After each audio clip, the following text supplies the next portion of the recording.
Hello everyone. तो कैसे हैं आप सब? आई होप आप सब अच्छे होंगे। स्वागत है आप सभी का आपके अपने चैनल जुनून पढ़ाई का में। चलिए हम लोग घटना चक्र देख रहे हैं और घटना चक्र में भी हम लोग इस समय पॉलिटी, हिस्ट्री और ज्योग्राफी देख रहे हैं। तो आज का जो सेशन है वो ज्योग्राफी से संबंधित है और ज्योग्राफी में आज एक बहुत ही फैक्चुअल जो मतलब कि पॉइंट है उसको डिस्कस करेंगे। अर्थात हम लोग जो एग्रीकल्चर से संबंधित टॉपिक है उसको देखेंगे। एग्रीकल्चर से किस तरह के क्वेश्चंस पूछे गए हैं ये आपको देखना है, ध्यान रखना है। इसके जो आंकड़े हैं इसको आपको एक बार फिर से चेक करना पड़ेगा एग्जाम के पहले, क्योंकि ऐसा हो सकता है कि कुछ आंकड़ों में फेरबदल हो जाए। हालांकि मैंने अभी तक के हिसाब से जो भी आंकड़े हैं वो अभी तुरंत रीचेक करके ही पीडीएफ बनाया हुआ है। तो चलिए स्टार्ट करते हैं, देखते हैं क्या कुछ क्वेश्चंस पूछे गए हैं। कुछ तो स्टैटिक पोर्शन ही है, जो स्टैटिक है उसमें कुछ भी फेरबदल नहीं होना है, लेकिन कुछ आंकड़े से संबंधित जो क्वेश्चंस हैं उनमें आपको देखना पड़ेगा। तो एक टॉपिक मतलब कि एग्रीकल्चर वाला जो टॉपिक है, इसके पहले वाली वीडियो में हमने तो मतलब कि 6 क्वेश्चन डिस्कस किए थे। आज हम आगे के क्वेश्चन देखेंगे। तो पहला क्वेश्चन देखिए, कह रहे हैं कि भारतवर्ष में जो पहला कृषि विश्वविद्यालय है इसकी स्थापना कब हुई थी? ऑप्शंस देखें 1955, 60, 65 या फिर 1970। तो इसका जो सही उत्तर है वो तो हो जाएगा 1970 में, ठीक है। यानी कि भारत में जो पहला एग्रीकल्चर यूनिवर्सिटी है वो 1960 में खोला गया था, ठीक है, ऑप्शन बी वाला। और आप याद रखिएगा कि अभी इसका जो नाम है ना वो क्या हो गया है, गोविंद बल्लभ पंत कृषि एवं प्रौद्योगिकी विश्वविद्यालय कर दिया गया है, ठीक है। तो है कहाँ पे ये भी याद रखिए कि उस समय के उत्तर प्रदेश अर्थात वर्तमान का जो उत्तराखंड है उसके पंतनगर में इसका जो है ये जो विश्वविद्यालय है वो स्थित है, ठीक है। तो आपको पता होगा ना कि जो पहले उत्तराखंड है वो उत्तर प्रदेश का ही हिस्सा हुआ करता था, लेकिन उसको काट करके उसके 13 पहाड़ी जिलों को काट करके उस उत्तराखंड अर्थात उत्तरांचल के रूप में एक नया स्टेट बना दिया गया था। तो जब ये उत्तर प्रदेश का हिस्सा हुआ करता था तब ही ये जो पंतनगर है यहाँ पे एग्रीकल्चर यूनिवर्सिटी खोली गई थी। वर्तमान में जो नाम है ये भी कई बार पूछा गया है, तो हो सकता है अब जब क्वेश्चन पूछें तो ये पूछ लें कि गोविंद बल्लभ पंत जो कृषि मतलब कि यूनिवर्सिटी है उसकी स्थापना कब हुई थी। तो इस वजह से आप इसको याद रखें। अगला क्वेश्चन देखिए, हमसे यहाँ कह रहे हैं कि भारत में संकार यानी चालू जोतों का सबसे बड़ा औसत आकार कहाँ पे है? ऑप्शंस देखें पंजाब, गुजरात, मध्य प्रदेश और राजस्थान। तो देखिए जिस टाइम का ये क्वेश्चन है उसके हिसाब से भी इसका उत्तर राजस्थान ही होगा, और वर्तमान के परिप्रेक्ष्य में अगर आप देखेंगे तब भी इसका उत्तर राजस्थान ही होगा। हालांकि आप देखिए इसके पीछे कई सारे रीजन्स हैं। अगर वर्तमान में भी और पहले भी राजस्थान जो है वो सबसे बड़ी औसत जोत के आकार में था, तो इसके पीछे क्या रीजन्स हैं? पहला आप देखिए, पहला जो रीजन है वो है मतलब कि भूगोल और जलवायु। अर्थात राजस्थान जो है ना ये एक शुष्क भाग है और यहाँ जो कृषि है वो मुख्य रूप से वर्षा पर ही डिपेंड करती है, और कम वर्षा के कारण जो प्रति किसान भूमि है ना वो काफ़ी बड़ा हिस्सा मतलब कि उनके लिए आवश्यक हो जाता है ताकि पर्याप्त उत्पादन हो सके। अब पता चला एक हिस्सा है ये है तो उसमें कैसे जो है उत्पादन होगा कि उनका गुजर बसर हो सके। दूसरा जो है देखिए कि जनसंख्या घनत्व भी इसके लिए एक कारक के रूप में है, मतलब कि यहाँ का जो जनसंख्या घनत्व है वो काफ़ी कम है, जिसके कारण प्रति व्यक्ति जो भूमि है ना उसकी उपलब्धता भी काफ़ी अधिक है। तीसरा आप देखिए जोत का आकार है, फिर सिंचाई की उपलब्धता, सीमित सिंचाई की उपलब्धता वहाँ पे है। और तो इन सारे पॉइंट्स को ध्यान में रख कर के आप देखें कि जो इसका सही उत्तर है वो राजस्थान हो जाएगा, ठीक है। यानी कि सबसे बड़ा जो औसत आकार है जोत का वो राजस्थान में है। पीडीएफ आपको हमारे टेलीग्राम चैनल में मिल जाएगी, तो इसके लिए आप हमारा टेलीग्राम चैनल ज़रूर ज्वाइन कर लें जिसका नाम है जुनून पढ़ाई का। लिंक आपको वीडियो के डिस्क्रिप्शन में मिल जाएगा। अगला क्वेश्चन देखें, कह रहे हैं कि निम्नलिखित में से नीली क्रांति से कौन संबंधित है? मुझे नहीं लगता कि इसमें कुछ बताने की ज़रूरत है कि जो मछली उत्पादन है ना उससे संबंधित है नीली क्रांति। अगला क्वेश्चन देखिए, पीली क्रांति किससे संबंधित है? ऑप्शंस देखें दलहन, धान, मछली या फिर तिलहन। तो जो पीली क्रांति है ना ये आप देखिए कि तिलहन उत्पादन से हो जाएगा। अब देखिए जो सरसों वगैरह होता है अर्थात ये जो तिल वाले मतलब कि फसलें हैं यानी कि तेल वाली जो फसलें हैं वो अक्सर पीली कलर की होती हैं, मतलब तेल पीला कलर का होता है। ये नहीं कह रहे हैं कि सारी फसलें ही पीली होती हैं, क्योंकि सरसों देखिए काली होती है, हालांकि एक पीली भी सरसों होती है, लेकिन जो उसका तेल निकलता है वो थोड़ा पीला पीला टाइप का निकलता है। इसी वजह से हो सकता है कि इसको पीली क्रांति या पीत क्रांति नाम दिया गया। ऑप्शन जो है वो डी हो जाएगा। अगला क्वेश्चन देखिए, कह रहे हैं आपसे कि कुसुम जो है वो एक तिलहनी फसल है। ठीक है, और आपको बताना है इसका वैज्ञानिक नाम क्या है। अभी हो सकता है मतलब अब जब क्वेश्चन पूछे यही पूछ लें कि कुसुम जो है ना वो कौन सी फसल है, तिलहनी फसल है, दलहन है, या फिर जो है अनाज वाली फसल है। तो इस वजह से आप इसको देख लीजिए कि ये भैया एक तिलहन वाली फसल है, यानी कि तेल वाली फसल है। ऑप्शन देखें, इसका वैज्ञानिक नाम क्या होगा, ग्लाइसिन मैक्स, रिसिनस कम्युनिस, कितना कठिन नाम है, कार्थेमस टिक्टोरियस, या फिर बंची टॉप। बंची टॉप ठीक भी लग रहा है थोड़ा। उत्तर देखिए सी वाला हो जाएगा कि कार्थेमस टिक्टोरियस, ये जो है ना कुसुम जो कि एक तिलहनी फसल है, इसका वैज्ञानिक नाम हो जाएगा ऑप्शन सी वाला। अगला क्वेश्चन देखिए, कह रहे हैं कि जीरो टिल बीज और उर्वरक ड्रिल विकसित किया गया था, आपको बताना है कहाँ पे। ऑप्शन देखें, PAU लुधियाना में, दूसरा कह रहे हैं कि GB पंत कृषि और प्रौद्योगिकी विश्वविद्यालय पंतनगर में, वही जो पहला एग्रीकल्चर यूनिवर्सिटी है वो। फिर कह रहे हैं कि IISR लखनऊ में, या फिर IARI नई दिल्ली में। देखिए ये जो हेडक्वार्टर और ये नाम दिए हैं ना, ये भी इंपॉर्टेंट है। हो सकता है एक साइड आपको ये इसके नाम दे दिए जाएं और दूसरी साइड हेडक्वार्टर आपको मैच करने के लिए आ जाए कि बताओ PAU जो है इसका हेडक्वार्टर कहाँ पे है, या फिर जो हमारा मतलब कि JB पंत कृषि और प्रौद्योगिकी विश्वविद्यालय है ये कहाँ पर है। तो ये क्वेश्चंस केवल इस वजह से नहीं देखना कि हमें आंसर पता चल जाए, इस टाइप का क्वेश्चन घुमा फिरा करके किसी और तरीके से भी पूछा जा सकता है, इसलिए भी हमें इन क्वेश्चंस को देखना चाहिए। तो इसका जो उत्तर है वो तो बी वाला हो जाएगा, ठीक है, यानी कि जो जीरो टिल बीज और उर्वरक ड्रिल विकसित किया गया था ये कृषि मतलब कि पंतनगर में जो GB पंत कृषि और प्रौद्योगिकी विश्वविद्यालय है वहाँ पे, ठीक है। इसका उत्तर देख लीजिए कि टिलेज पद्धति के अनुसार बिना जुताई किए कई वर्षों तक खेती की जा सकती है। भारत में सर्वप्रथम JB पंत कृषि और प्रौद्योगिकी विश्वविद्यालय पंतनगर उत्तराखंड के द्वारा जीरो टिल बीज और उर्वरक ड्रिल का जो डेवलपमेंट है वो किया गया था। अगला क्वेश्चन देखिए क्या कह रहे हैं, कह रहे हैं कि प्रमाणित बीज के थैलों पर प्रयोग किए जाने वाला जो टैग है ना वो किस रंग का होता है। ऑप्शंस देखें, नीला, बैगनी, सफ़ेद, या फिर सुनहरा पीला। और ये बहुत पुराना क्वेश्चन नहीं है तो इस वजह से इसको थोड़ा देख लीजिएगा, इस टाइप का एक क्वेश्चन इस बार भी पूछा गया है। तो इसका जो सही उत्तर है, पहले ये तो जानिए कि पहला जो उत्तर है ए वाला हो जाएगा, अर्थात जो नीला होता है ना, नीला कलर, उस कलर का प्रमाणित बीज के थैले पे मतलब कि नीला कलर का जो टैग है वो यूज़ किया जाता है। चलिए इसका एक्सप्लेनेशन देख लीजिए। तो बीज को निम्नलिखित रूपों में वर्गीकृत करते हैं, जैसे पहला क्या है, पहला तरीका है मतलब कि पहला जो वर्गीकरण है वो है प्रजनक बीज। और ये बीज कौन से हैं, तो यह बीज उत्पादन का मूल स्रोत होता है। ये अनुसंधान केंद्रों व कृषि विश्वविद्यालयों के द्वारा तैयार किया जाता है। इसके पैकिंग थैले पर सुनहरे रंग का टैग लगाया जाता है। अगर आपसे कोई पूछे ना कि जो प्रजनक बीज हैं उस पर कौन सा टैग लगता है, तो भैया गोल्डन कलर का। दूसरा जो है वो है आधार बीज, और ये प्रमाणीकरण संस्था की देखरेख में आप देखें कि प्रजनक बीज के आधार बीज तैयार किया जाता है और इसके जो थैला है ना उस पर सफ़ेद रंग का टैग लगाया जाता है। वैसे ही आप देखें जो प्रमाणित बीज है इस पे नीले कलर का टैग लगाया जाता है, ठीक। तो सबसे पहला कौन सा है, प्रजनक, जिस पे गोल्डन कलर, आधार बीज पे कौन सा कलर का टैग लगता है, सफ़ेद कलर का, और जो प्रमाणित बीज है उस पर ब्लू कलर का टैग लगाया जाता है।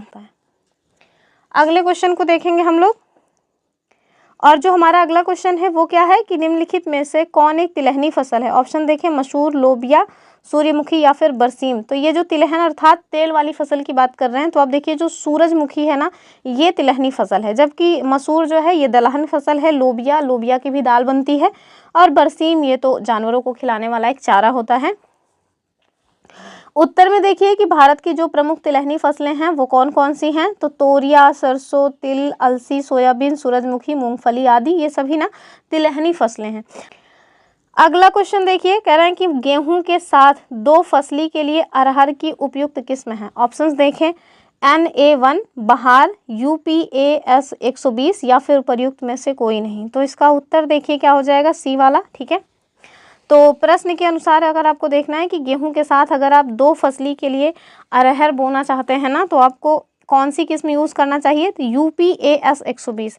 इसके अतिरिक्त भी कुछ किस्में हैं जैसे ICPL 151, ICPL 87, बहार, NDA आदि, ठीक। तो चलिए इसको देख लीजिए, इस तरह के क्वेश्चंस क्यों पूछे गए हैं भगवान जाने, क्योंकि इतना डीप क्वेश्चन क्यों जानना है। अगला क्वेश्चन देखिए, क्वेश्चन 18 कह रहे हैं कि पेगिंग एक लाभकारी प्रक्रिया है, किसके लिए। ऑप्शन देखें, गन्ना, शकरकंद, मूंगफली, या फिर टेपियोका। ये जो टेपियोका है ना, टैपियोका, ये आप देखें कि केरल में बहुत ज़्यादा उगाया जाता है। हमारे एनसीईआरटी क्लास 3rd या 4th में दिया हुआ है ईवीएस में। तो इसका जो सही उत्तर है मूंगफली हो जाएगा भैया, कि जो पेगिंग है ना वो एक लाभकारी प्रक्रिया है मूंगफली के लिए। और इसको देखिए एक्सप्लेनेशन, कि जो पेगिंग है मूंगफली की फसल में होने वाली एक लाभकारी प्रक्रिया है। इसमें परागण के बाद फूल के अवशेष भाग के आधार से पेग निकलकर जड़ की तरह नीचे की ओर मुड़कर जमीन के भीतर वृद्धि करता है। अगला क्वेश्चन देखिए, कह रहे हैं कि निम्नलिखित कथनों पर विचार कीजिए। पहला कथन क्या है कि चीनी उद्योग दक्षिण भारत में अधिक विकसित है, बात तो ठीक है। दूसरा कह रहे हैं गन्ने की प्रति हेक्टेयर पैदावार तथा गन्ने के रस की मात्रा जो है वो दक्षिण राज्यों में अधिक है, तो ये बात भी सही है। इसका जो उत्तर है ए वाला हो जाएगा कि ए और आर दोनों सही है। ए का सही स्पष्टीकरण आर है। देखिए अगर आपसे वैसे पूछा जाए ना कि गन्ने का उत्पादन सर्वाधिक कौन सा स्टेट करता है, तो वो तो भैया अपना यूपी हो जाएगा। लेकिन इसके बावजूद भी आप देखें कि जो गन्ना मतलब कि चीनी उद्योग है ना वो महाराष्ट्र वाले रीजन में ज़्यादा विकसित है। क्यों? क्योंकि वहाँ जो गन्ना पैदा होता है ना वो प्रति हेक्टेयर पैदावार भी अधिक होती है और साथ में मोटे मोटे बहुत रसीले गन्ने वहाँ पर होते हैं। और हमारे यहाँ जो उत्तर प्रदेश में गन्ना होता है वो उतना ज़्यादा रसीला नहीं होता। इसी वजह से कहीं ना कहीं हम लोग भले ही चीनी मतलब कि गन्ना के उत्पादन में टॉप पर हैं, बावजूद इसके चीनी के मामले में हम लोग पीछे हो जाते हैं। तो इसका उत्तर क्या है? ए वाला हो जाएगा। अगला क्वेश्चन देखिए, इसका आपका सही जो मतलब कि एक्सप्लेनेशन है आपको दिया गया है, आप उसको देख लीजिएगा। अगला क्वेश्चन कह रहे हैं कि गन्ने का बीज उत्पादित किया जाता है कहाँ पे? तो फिर से बता रहे हैं कि इनको एक साइड रख करके इसके जो हेडक्वार्टर हैं उनको एक साइड दूसरे साइड रख के याद कर लीजिए, हो सकता है आपसे मैच करने को पूछ लें। तो गन्ने का जो बीज है वो उत्पादित किया जाता है, पहला विकल्प क्या है कि IISR लखनऊ में, दूसरा IARI नई दिल्ली में, तीसरा बीज अनुसंधान निदेशालय मऊ में मतलब निदेशालय मऊ में, और नेक्स्ट है कि SBI कोयम्बटूर में। तो इसका जो सही उत्तर है क्या हो जाएगा? ऑफ कोर्स ऑप्शन डी वाला हो जाएगा। SBI कोयम्बटूर में गन्ने का जो बीज है वो उत्पादित किया जाता है। ठीक है, तो इससे एक क्वेश्चन और भी बनता है कि जो गन्ना प्रजनन संस्थान है ना वो कहाँ पे है? तो याद रखिएगा कोयम्बटूर में है। ठीक, तो कोयम्बटूर भारत विश्व के अग्रणी गन्ना संस्थानों में शामिल है। भारत के विभिन्न कृषि जलवायु क्षेत्र के लिए गन्ने की उपयुक्त और बेहतर किस्मों के उत्पादन के लिए इसकी स्थापना कब की गई थी? तो 1912 में। ये क्वेश्चन ना पूछा जा चुका है कि गन्ना प्रजनन संस्थान कहाँ पे है, तो कोयम्बटूर में है। इसकी स्थापना कब हुई है? 1912 में। चलिए अगला क्वेश्चन देखिए, कह रहे हैं कि गन्ने की अर्धशाली फसल पकने में कितने टाइम लेती है? तो भैया ये बहुत टाइम वाली फसल होती है, 6 माह, 12 माह, 18 माह या फिर 24 माह। तो देखिए 1.5 साल का है, मतलब कि 18 माह। उत्तर क्या हो जाएगा? सी वाला। तो ये देख लीजिए, इसका मतलब कि एक्सप्लेनेशन है। ठीक, महाराष्ट्र में कम वर्षा वाले क्षेत्रों में इसका उत्पादन किया जाता है, इसको आप देख लीजिए। अगला क्वेश्चन देखिए, कह रहे हैं कि भारत में सोयाबीन का अग्रणी उत्पादक राज्य कौन सा है? ऑप्शन देखिए, महाराष्ट्र, मध्य प्रदेश, पंजाब या फिर केरल। थोड़ा PDF में प्रॉब्लम हुई है। तो भारत में सोयाबीन, तो देखिए जब क्वेश्चन पूछा गया था हो सकता है उस टाइम पे आंकड़े कुछ और रहे हों, पर हमने वर्तमान के आंकड़े लिए हुए हैं। ठीक है, तो आर्थिक सर्वेक्षण 2023-24 और कृषि तथा किसान कल्याण विभाग के द्वारा जो जारी किया गया था खरीफ फसलों के लिए, उसमें आप देखें कि अग्रिम अनुमान 2024-25 के अनुसार भारत में जो शीर्ष 3 सोयाबीन उत्पादक राज्य हैं वो कौन से हो सकते हैं? मध्य प्रदेश, महाराष्ट्र और तीसरा कौन सा है? तीसरा है हमारा राजस्थान। ठीक है, तो अभी के आंकड़े ये हैं, हो सकता है जब एग्जाम हो तब के आंकड़े चेंज हो जाएं। हमने पूरा आंकड़ा बहुत चेक करके ही रखा है, लेकिन इसके बावजूद भी अगर आपको कहीं भी लगता है कि कुछ प्रॉब्लम है, कुछ गलत है, तो आप उसको कमेंट करें, मैं उसको फिर से एक बार रीचेक जरूर करूँगी। अगला क्वेश्चन देखें, क्वेश्चन नंबर 24, और ये ना मैच द फॉलोइंग का क्वेश्चन है कि सूची 1 को सूची 2 से सुमेलित करना है। और लिखा क्या है? एक में फसल दिया हुआ है, दूसरे में कौन से मौसम की वो फसल है। तो देखिए सूरजमुखी, खरबूजा, कपास या अलसी। तो कपास तो मेरे ख्याल से पता ही होगा कि खरीफ की फसल है, और एक साइड जो है मौसम भी दिए हुए हैं। तो चलिए मैच कर लेते हैं, हालांकि मैंने पहले से ही मैच किया हुआ है। तो सूरजमुखी जो है ये किसी भी टाइम पे बो दो भैया, हर टाइम पे हो जाता है। खरबूजा देखिए जायद फसल है, गर्मियों में होती है, तो मतलब कि 2-3 महीने में ही इसको मतलब बुआई भी हो जाती है और ये ख़त्म भी हो जाता है। तीसरा है कपास, तो ये खरीफ की फसल है। चौथा है अलसी, ये रबी की फसल है, अर्थात सर्दी में होती है, गेहूं वगैरह के साथ इसकी बुआई होती है। इसका उत्तर देखिए हो जाएगा 4, 2, 1, 3। ठीक है, ऑप्शन बी वाला। चलिए अगला क्वेश्चन देखिए, और ये कब पूछा गया था, तो आरओ का जो प्री हुआ था 2016 में, वहाँ पूछा गया था। अगले में देखिए कह रहे हैं कि राजस्थान जो है किस वस्तु का प्रमुख उत्पादक है, ये आपको बताना है। चना, सरसों, कपास या फिर गेहूं, तो ऑफ कोर्स जो मस्टर्ड सीड है अर्थात सरसों है, इसके उत्पादन में ये टॉप पे है। अगला क्वेश्चन देखिए, कह रहे हैं कि निम्नलिखित में से कौन सा सही सुमेलित नहीं है। एक में फसल दिया हुआ है, दूसरी साइड उस फसल में कौन सा खरपतवार लगता है, ये आपको बताना है। तो गेहूं, धान, मटर, बरसीम, बरसीम में भी कौन सी, मतलब कि बरसीम तो अपने आप में ही एक घास है और उसमें भी देखिए मतलब खरपतवार हो जाता है। चलिए देखिए खरपतवार में फलेरिस माइनर, बथुआ, प्याजी और काशनी। हम लोगों के यहाँ ही बथुआ को बथुई कहते हैं, प्याजा को जो है ना, प्याजी को ना कुछ तो बोलते हैं, अभी याद नहीं आ रहा मुझे। गांव में चूँकि हमारे यहाँ खेती वगैरह होती है ना, तो उसमें बहुत सारे खरपतवार आते हैं, पर ये तो बड़े वीआईपी जो है नाम है, हो सकता है गाँव में कुछ और बोला जाता हो। तो चलिए देख लेते हैं। सबसे पहले तो गेहूं का ही देख लीजिए, गेहूं में कौन सा जो है मतलब कि खरपतवार होता है। हमसे पूछ क्या रहे हैं, कह रहे हैं कि कौन सा सही सुमेलित नहीं। आपको इसको मैच नहीं करना, आपको बताना है कि कौन सा सुमेलित है ही नहीं। तो सही उत्तर क्या हो जाएगा इसका, 26 का जो सही उत्तर है वो बी वाला हो जाएगा। कह रहे हैं धान में बथुआ होता है। हाँ भैया, धान में बथुआ नहीं होता। दरअसल ये जो बथुई है ना, ये आप देखें आलू की फसल में हो जाती है, गेहूं में भी होती है, इवन मतलब कि जो मटर की फसल है ना उसमें भी हो जाती है। मटर की फसल में तो इस बार मेरे यहाँ इतना भयानक बथुआ हुआ था कि मतलब मटर का पता नहीं था, खेत में दूर से ही केवल बथुआ ही दिखता था और एकदम जंगली टाइप का हुआ था। तो इस वजह से मुझे पता है कि धान में नहीं होता, गेहूं में हो जाता है, मटर में हो जाता है, आलू में हो जाता है। और इसका जब ये छोटा छोटा रहता है ना, तो साग बना के भी खाया जाता है सरसों के साथ। फिलहाल के लिए चलिए देखते हैं, इसका जो सही उत्तर है वो बी वाला हो जाएगा। तो इन सबको देख लीजिए कि गेहूं में एक रोग मतलब कि खरपतवार हो जाता है, कौन सा, फलेरिस माइनर। बस इसका ना गांव में नाम नहीं पता क्या होता होगा। दूसरा है धान, धान में बथुआ नहीं लगता है भैया।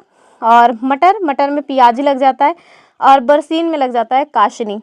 चलिए देख लीजिए, ये आपको दिया गया है एक्सप्लेनेशन कि बथुआ का जो वानस्पतिक नाम है वो क्या है भैया, वो है चिनोपोडियम एल्बम। इतना भयानक नाम है। ये प्रायः गेहूं, मटर, सरसों आदि की फसलों में खरपतवार के रूप में उग जाता है। इसके हरे पत्ते का उपयोग सब्जियों के रूप में भी होता है और ये धान की फसल में नहीं उगता। हम बता रहे थे ना कि इसको जो है ना सरसों और बथुए का साग मिला करके खाया जाता है और बहुत पसंद आता है सर्दियों में।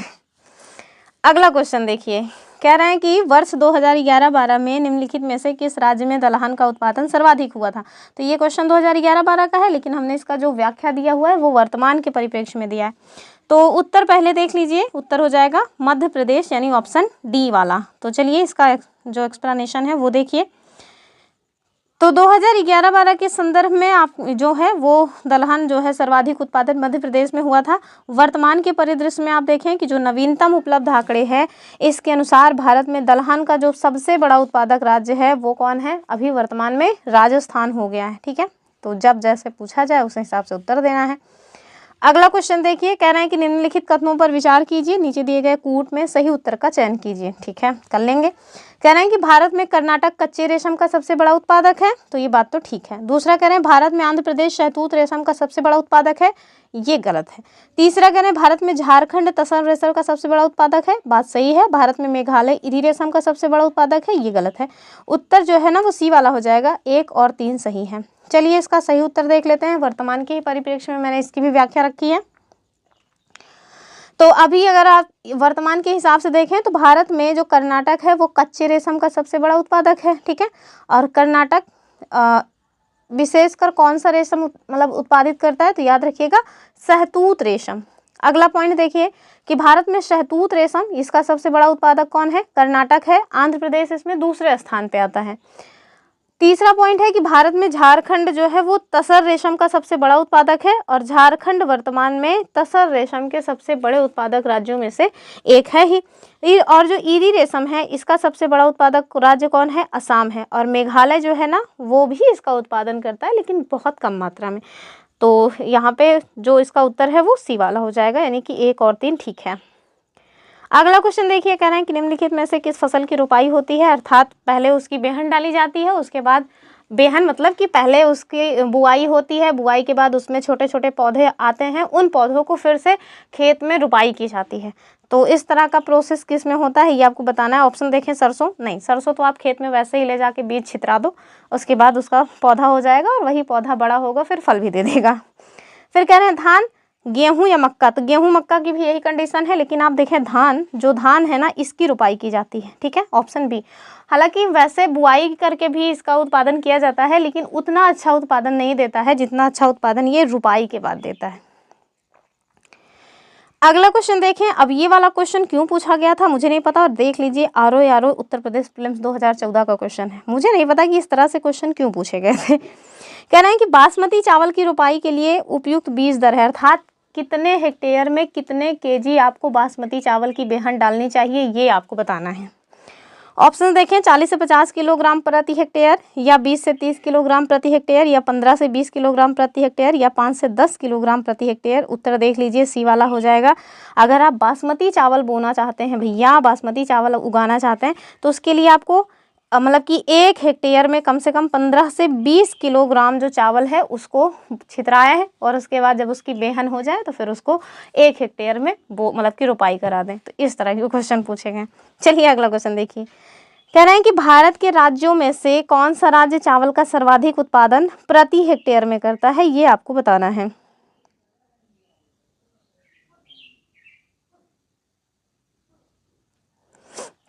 ऑप्शंस देख लीजिए, पश्चिम बंगाल, उत्तर प्रदेश, हरियाणा या फिर पंजाब।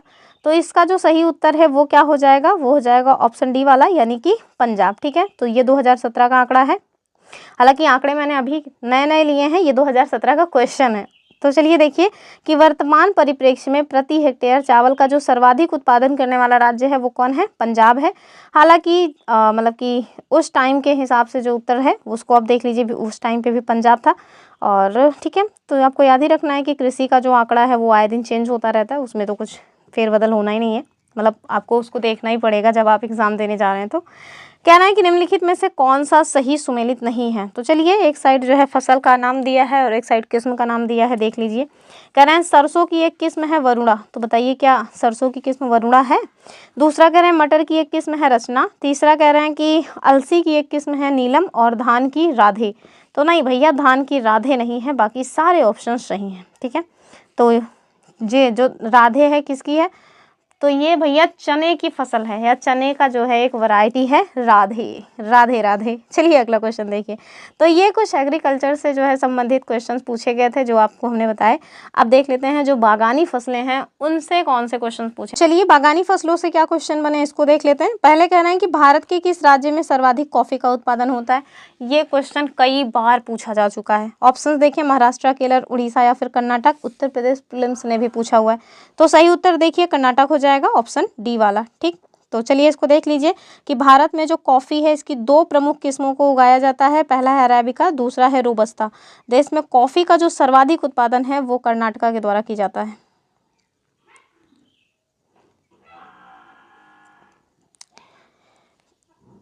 तो बागानी फसलों का पहला क्वेश्चन देखिए कि भारत में किस राज्य में सर्वाधिक कॉफ़ी का उत्पादन किया जाता है। तो बहुत बार पूछा गया है, यूपी पीसीएस प्रीलिम्स ने भी कई बार पूछा है। पहला ऑप्शन देखिए महाराष्ट्र, फिर केरल, फिर उड़ीसा, फिर कर्नाटक। तो उत्तर क्या हो जाएगा, ऑफ कोर्स इसका जो सही उत्तर है वो कर्नाटक हो जाएगा, ठीक है। यानी कि भारत में जो कॉफ़ी है उसके उत्पादन में कर्नाटका जो है वो अग्रणी है। और कौन कौन सी कॉफ़ी हमारे यहाँ उगाई जाती है, तो 2 किस्म हैं, एक अरेबिका, दूसरी है रोबस्ता। अगला क्वेश्चन देखिए, अगले क्वेश्चन में क्या कह रहे हैं कि भारत में जो बागानी कृषि है इसके अंतर्गत उगाई जाने वाली मुख्य जो शस्य फसलें हैं वो कौन कौन से हैं। ऑप्शंस आप देखें, पहला ऑप्शन है चाय, रबर, नारियल, कहवा। दूसरा चाय, रबर, सूरजमुखी, सोयाबीन।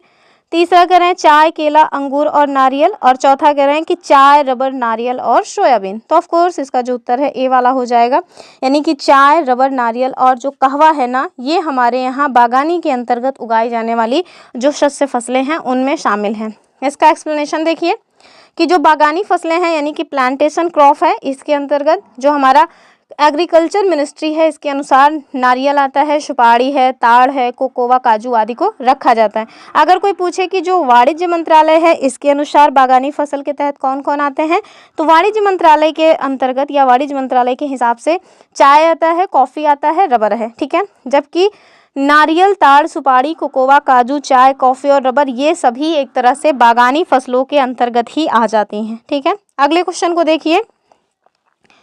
अगला जो क्वेश्चन है कह रहे हैं कि निम्नलिखित कथनों पर विचार कीजिए और कूट के माध्यम से सही उत्तर चुनिए। तो पहला क्या है कि चाय असम की मुख्य फसल है।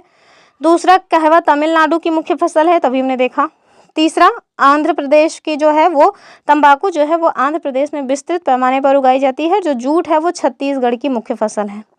तो सही उत्तर क्या हो जाएगा, बी वाला हो जाएगा, यानी कि पहला और तीसरा स्टेटमेंट सही है। एक्सप्लेनेशन देखिए कि चाय के उत्पादन में असम तथा तंबाकू के उत्पादन में आंध्र प्रदेश जो है वो अग्रणी राज्य है, जबकि जो कहवा है इसमें हमने देखा कि कर्नाटक, और जो जूट है ना वो जो है आप देखिए कि पश्चिम बंगाल में उगाया जाता है। छत्तीसगढ़ की तो जो मुख्य फसल है वो धान है। ठीक है, अगला क्वेश्चन देखिए कि भारत के निम्नलिखित राज्यों में से कौन एक नारियल का सबसे बड़ा उत्पादक है। उत्तर देखिए केरल, कर्नाटक, तमिलनाडु या आंध्र प्रदेश। तो सही उत्तर क्या हो जाएगा, उस टाइम पे जब ये क्वेश्चन पूछा गया था तब तो इसका उत्तर तमिलनाडु था। अभी अगर वर्तमान में पूछा जाए तो वर्तमान में नारियल के उत्पादन में कौन टॉप पे है, तो कर्नाटक, दूसरे पे है तमिलनाडु, तीसरे पे है केरल। ठीक है, पहचान नहीं रखता है, अर्थात वहाँ पे या तो इलायची का उत्पादन होता ही नहीं है या फिर ना के बराबर होता है। ऑप्शन देखें केरल, कर्नाटक, तमिलनाडु या फिर उड़ीसा। इसका जो सही उत्तर है वो डी वाला हो जाएगा, यानी कि उड़ीसा। ठीक है, तो देखिए इसका एक्सप्लेनेशन कि केरल, कर्नाटक और तमिलनाडु जो है ये इलायची के मुख्य उत्पादक राज्य हैं, जबकि उड़ीसा के राज्य में मतलब ये इलायची का उत्पादन नहीं होता है। बड़ी इलायची के उत्पादन की बात करें तो ये सिक्किम और पश्चिम बंगाल में बहुतायत मात्रा में होता है।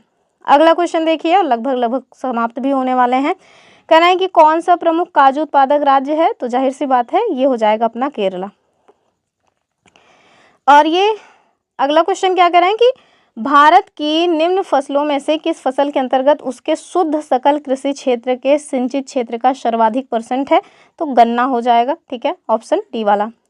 अगला क्वेश्चन देखिए कह रहे हैं कि निम्नलिखित में से किस राज्य में काली मिर्च और इलायची का उत्पादन होता है, तो इसका जो सही उत्तर है वो क्या हो जाएगा, डी वाला, अर्थात केरल। वैसे भी केरल जो है ना वो मसालों का शहर कहलाता है। सॉरी। तो इस जितने ही क्वेश्चंस पूछे गए थे, आई होप आपको क्वेश्चन समझ आए होंगे। अगर आप ये सोचेंगे कि यही सारी चीज़ों को रटना है, तो रटना नहीं है भैया, नए आंकड़े आएंगे और उन आंकड़ों को आपको रटना पड़ेगा। इसे आप एक मतलब कि ओवरव्यू के हिसाब से देख लीजिए कि हमें जब नया आंकड़ा देखना है तो उन आंकड़ों में से किसको किसको देखना है, क्योंकि आंकड़ों में ना बहुत सारी चीज़ें आती हैं। एक आप देखें कि मोटी सी मतलब कई सारी पेजेस के जो है वो आंकड़े आते हैं और उसमें भी आपको छांटना पड़ता है। तो बहुत सारे टीचर्स हैं वो छांट के देते हैं, तब छांट के देते हैं तब भी कम से कम बहुत कम आंकड़े देते हैं, तो 100-200 आंकड़े दे देते हैं। उन आंकड़ों में से हमें यही सारे आंकड़े देखना चाहिए जो हमसे ऑलरेडी एग्जाम्स में पूछे गए हैं। ठीक है, तो चलिए ये रही आज की अपनी वीडियो। आई होप आपको वीडियो पसंद आई होगी। वीडियो पसंद आई है तो लाइक शेयर करना ना भूलें, चैनल को सब्सक्राइब करके रखें। फिर मिलेंगे अपनी अगली वीडियो में, तब तक के लिए जय हिंद।